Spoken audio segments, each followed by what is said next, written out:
Hey there, projection team. Hope you guys are doing well today. I'm here with another video, ProPresenter update video, ProPresenter 7, and we are constantly evolving here with this new software and with our new setup. We have a lot of new things that we're trying. We've also got some updates to some old features that I want to walk you through.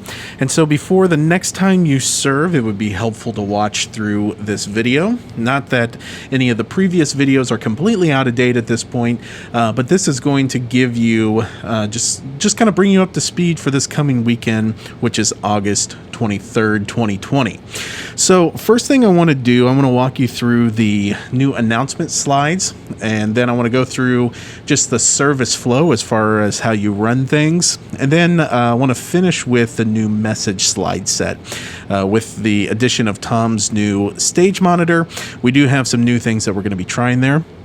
And so I want you to be up to date on all of that. I want you to have an idea of what's going to happen the next time you serve. So let's start with the new announcement slides, starting up here with the welcome slide. So as you can see here on the screen, we have done a redesign on all of our pre-service slide packages.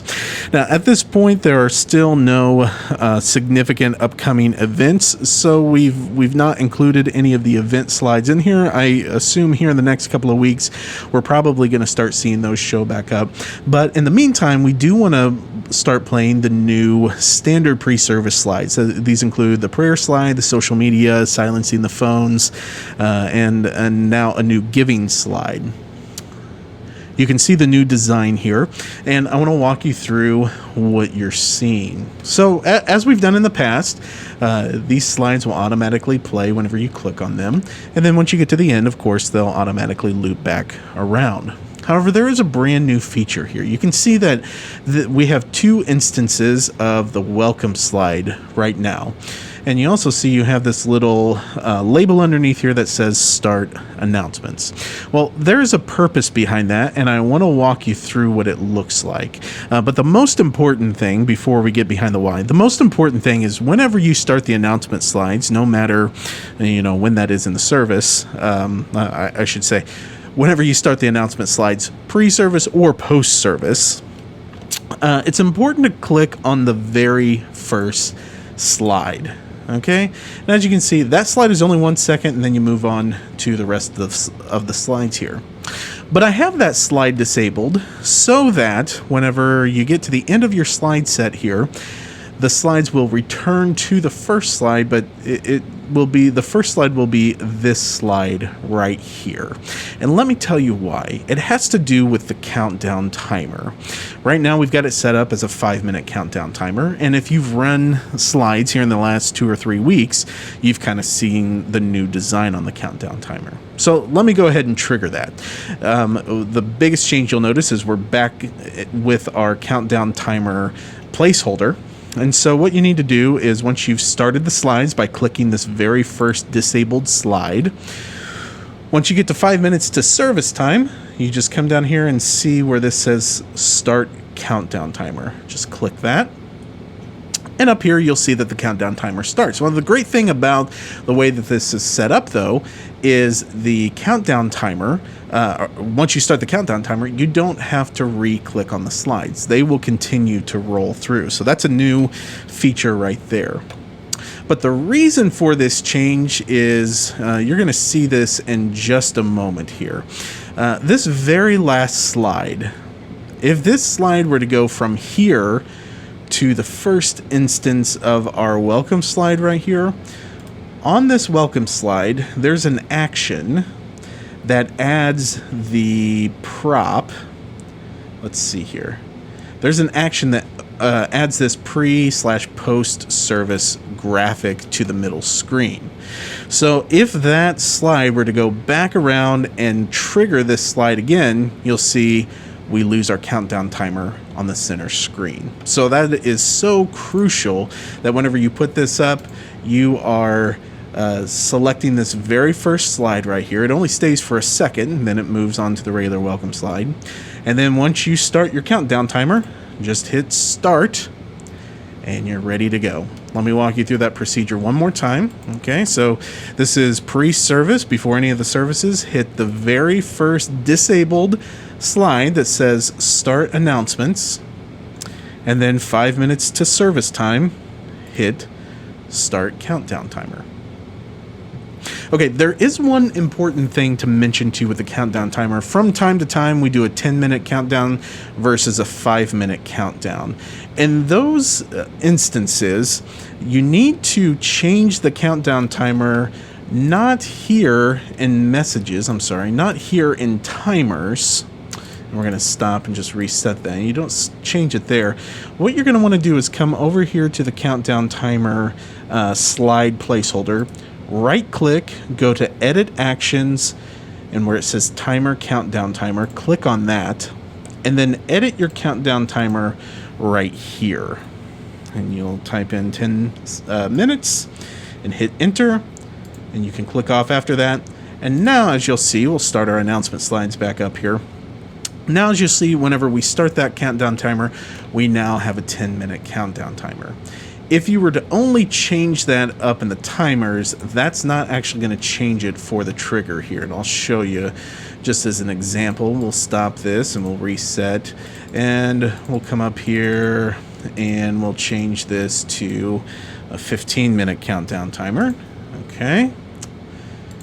And whenever you come down here, you hit your welcome slides. Once you hit that timer, you'll see you still only have a 10-minute countdown timer. So let's make that habit of going back in there, and I'll actually show you how to do that one more time here. Let me actually reset this back to 5.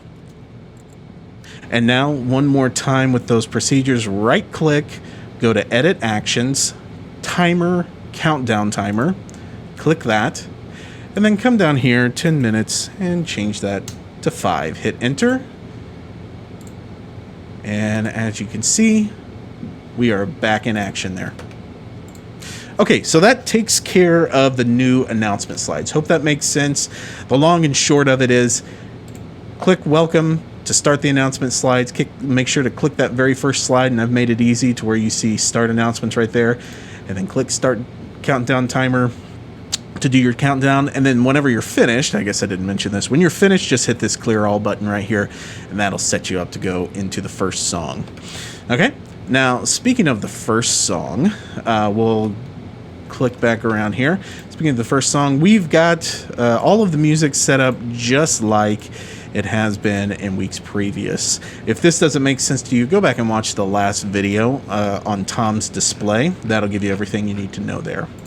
Okay, so we've gone through our first song, and you'll start to see a theme here. I've put these little pink tags in here, or reddish pink tags in here, and those will kind of guide your eye and help navigate you through how to run this new slide set here. Okay, so we've come to the end of this first song, and let me just cue everything back up here so we're flowing in a logical manner. Okay, so you've come to the end of this first song. What you need to do is just hit Start Welcome. If you're on Saturday night, then you can just click and this new welcome slide will come up. Sunday morning, of course, you can use this as kind of a landing spot and then run your lower thirds. As such, Saturday night, of course, you can just leave that up. And Sunday morning, if at any point we need to take a full screen shot right there in the house and on the stream, you can, of course, use this full screen, brand new welcome graphic. Aren't those graphics sharp? Our creative team put those together, and so pleased with those. I love it.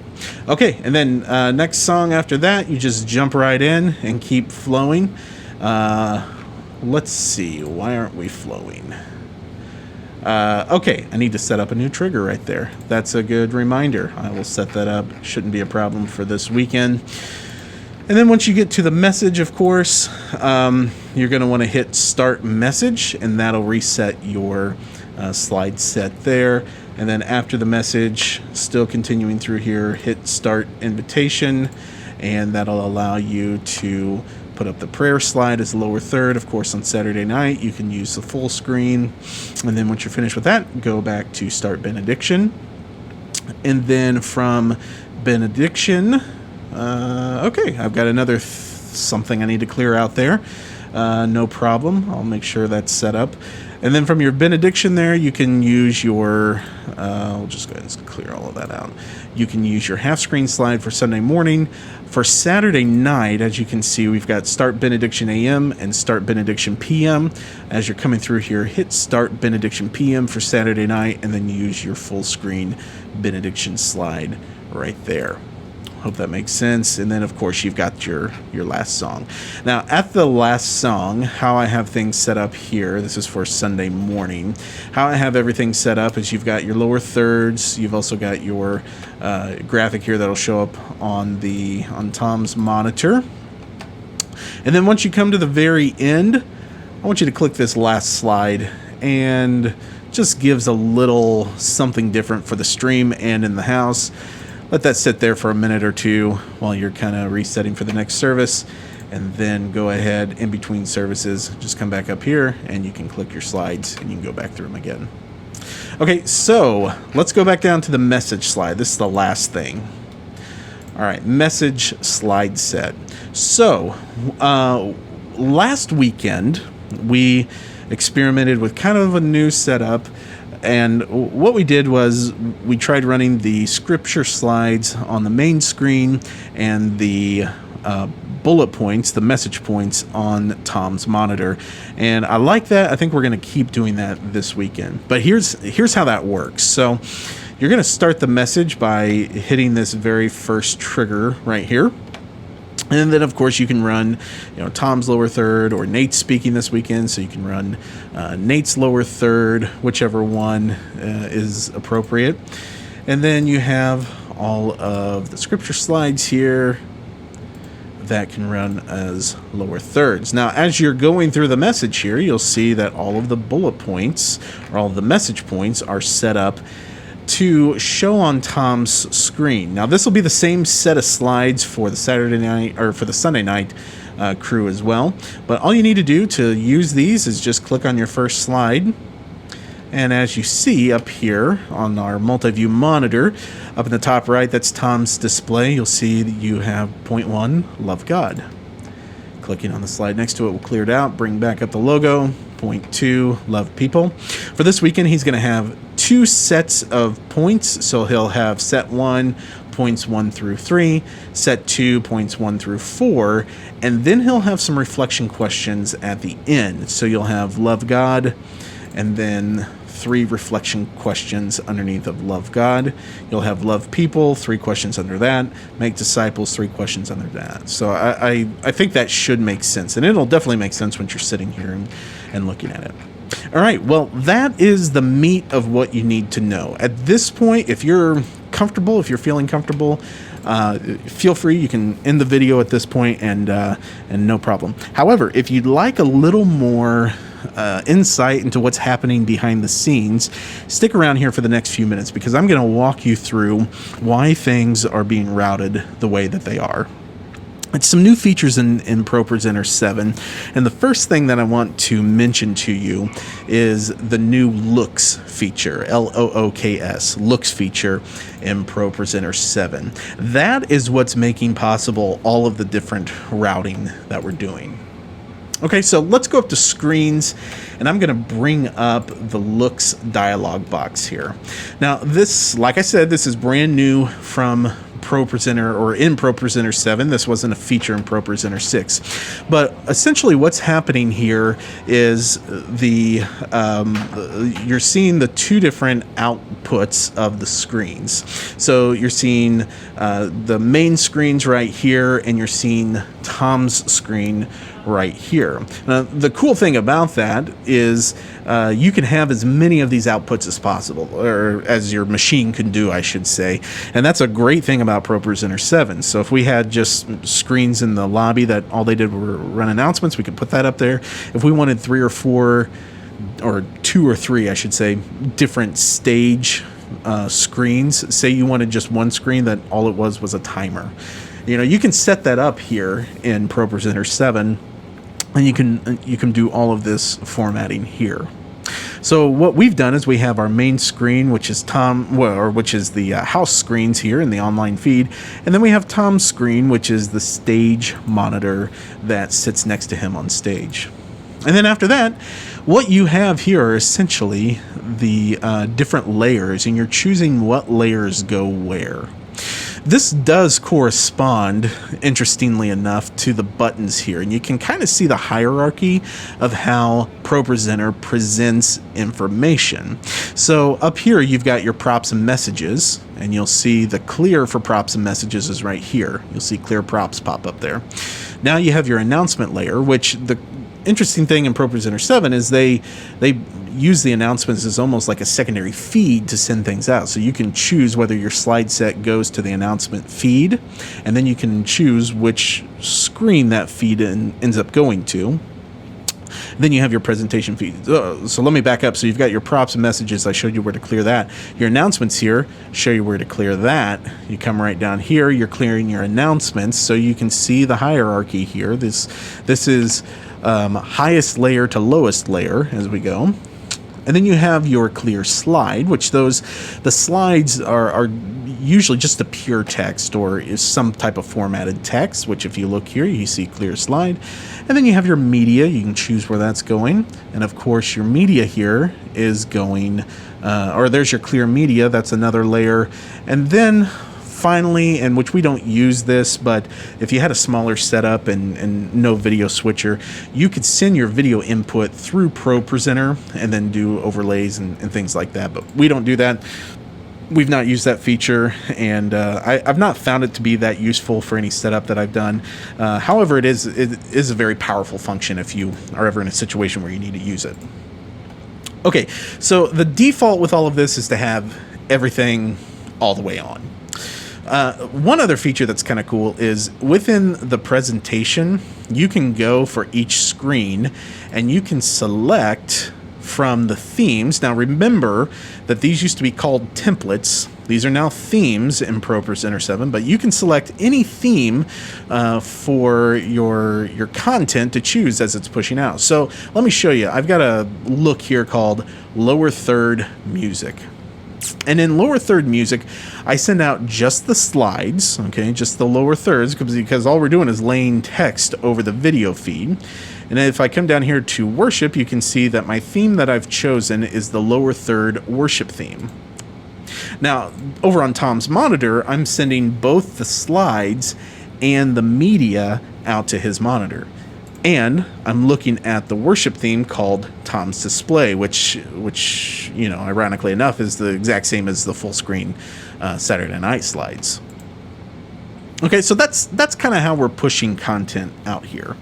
And as we move, the reason why clicking the right slide is so important is because as we move through the service, these looks are changing. So I have a pre-service, post-service theme right here that has nothing going to Tom's monitor except for props and messages, and everything else here except for props and messages is going to the main screen. Then when you get into the first song, it's going to go, you're going to click, and it's automatically going to change it to this lower third music. And then when you get into the message, you've got the LT, the lower third teaching. So things are kind of shifting around based on how we're sending content out to the screens. So up here, what's happening behind the engine when you click this very first slide is, we'll look at the actions here. What it's doing is it's selecting an audience look, and that audience look, as you can see, is the pre-service, post-service look. Okay, it's also putting up a prop. Now, props are really important as well, and props get formatted in a different location. It's not like you're grabbing anything from the library. It's almost like its own kind of little special storage area, and that happens up here. There's a section called props. You hit edit. And the edit screen for this looks just like the regular edit screen, and you can do the exact same things. So you saw this pop up here earlier. All I did was set up a prop that is this, has this media, this ripple wave effect here as the background, and then you've got your logo with 80% opacity laid over the top, and that's just hanging out there in the middle. Whenever you start the countdown timer, what it does is it clears this prop out, and it puts the large countdown timer onto the middle screen. And the cool thing in ProPresenter 7 is you now have linked text. Okay, so I've got this text right here linked to the countdown timer. Anytime you trigger a countdown timer, it's automatically formatted to, you know, run as a countdown timer. Okay, so whenever I go back here to the show, you'll see that this action right here, it's putting up a prop, putting up an audience look right there. Okay, it's changing it to the pre-service / post-service look. Whenever I then trigger the start countdown timer, what's happening here is, of course, it's starting the countdown timer, but then it's also adding a prop, the large countdown timer prop. At the same time, it's also clearing the prop. So first it will clear the initial prop that was set up by this slide here, and then it will overlay the countdown timer prop. So that's why it's important to hit this slide first, and that this last slide here doesn't loop back around, and I explained that earlier in the video. And then once you get here to the clear all slide, everything that's happening here, essentially it's clearing everything out and it's resetting the countdown timer. So that's what's happening under the hood there. I've already kind of talked through what's happening with the slides. And really the welcome spot, what's happening in this spot is we're changing the audience look back to the or I guess I did set up a welcome. I thought it was pre-service, post-service, but I set up a specific welcome look. Okay, when you get down to the messages, this is where things get it's a little bit different. Here, with this look, I'm sending out essentially two different video signals. I have this button right here. It's kind of the magic button as far as you know, streaming the content out. But if you click this button here, you can choose whether this content goes out on the presentation layer or whether this content goes out on the announcements layer. Okay. Well, if I go up here to screens, and I'm going to go into looks. If you take a look at the looks, you can see that the announcements layer, I'm not sending that to the main screens at all. So anything that I put in a playlist that is set to go to the announcements layer, it's only going to go to Tom's screen. Anything that I have set up that is in the presentation layer, none of that's going to go to Tom's screen. And so really I've created two different channels where we can send information. So even here, if I put up an image down here on one of these slides, it would only go to Tom's screen. In order for it to go to both, I could either edit a new look or I could put it in both locations. There's a number of different ways that you can do it, but the most important thing is to realize that now I have the scripture placeholder set up as an output for the announcements. I have the messages set up as an output for the presentation. So that's why whenever you come here and you're running scripture slides, you've got these going through on the main output, and then you have these slides going through on Tom's monitor. Now the other thing that happens, because you notice whenever you click this brings up a slide on Tom's screen. Well, there's quite a few things happening here, as you can see. The long and short of it is your stage action right here. You're resetting the stage display from the bumper view. It starts the sermon countdown timer. You're also going to clear out all your announcements layer. You're going to change your audience look to lower third message. You're going to clear out the slide from any text that may still be there. You're also going to put up this prop, which is the FBM logo secondary, which is the just the white M by itself. And then you're going to clear out media. yeah, some of those may be a little bit redundant. There's a little bit of crossover here from ProPresenter 6, but at this point, we're being very pragmatic. It works, so we're not changing it. Yeah, so you see your logo comes up there. You can do your scripture slides, of course. What happens here whenever you click on this slide, the prop that's put up from the messages, that prop here now has to be removed. So we have to clear out the prop, we have to clear out any announcements, and we have to make sure this audience look here is just redundant. It puts it back onto lower third messages. However, we felt like that redundancy was important just in case you're not coming in from the same direction as far as slide flow is concerned. So then once you put this up, you see it clears out that logo, and now it's going to clear out the slide. On this one, it's going to clear out, it's going to clear your announcements layer, and it's going to put your FBM logo secondary back up there. So if you are an auditory learner, all of that makes sense. If you're like me and you're more of a tactile learner and you have to sit and do things yourself, you're probably having an aneurysm right now. At some point, once we get more of this under our belt, I have to admit, I'm sort of like a little boy lost in the woods who only knows one path through the forest. At this point. So there are lots of paths out there. However, as I start down them, I realize that there's no way I'm going to get out of the woods before I run out of food and die. So I'm trying to kind of be the blind, leading the blind here with all of this. Once we get our heads around this a little more, we'll do some more training with it so that you start to kind of understand how things are set up. The long and short of it is most of you are not going to have to understand the programming that's happening under the hood or happening on the back end of this. That 9 times out of 10 is going to be already set up and ready to go for you whenever you get here. However, it's always helpful in a pinch to kind of know the broad picture of what's happening, and I hope this has served to give you just a little glimpse at that broad picture. All right, well, thanks so much, guys, and sorry this video was so long, but hope it was helpful to you. Take care.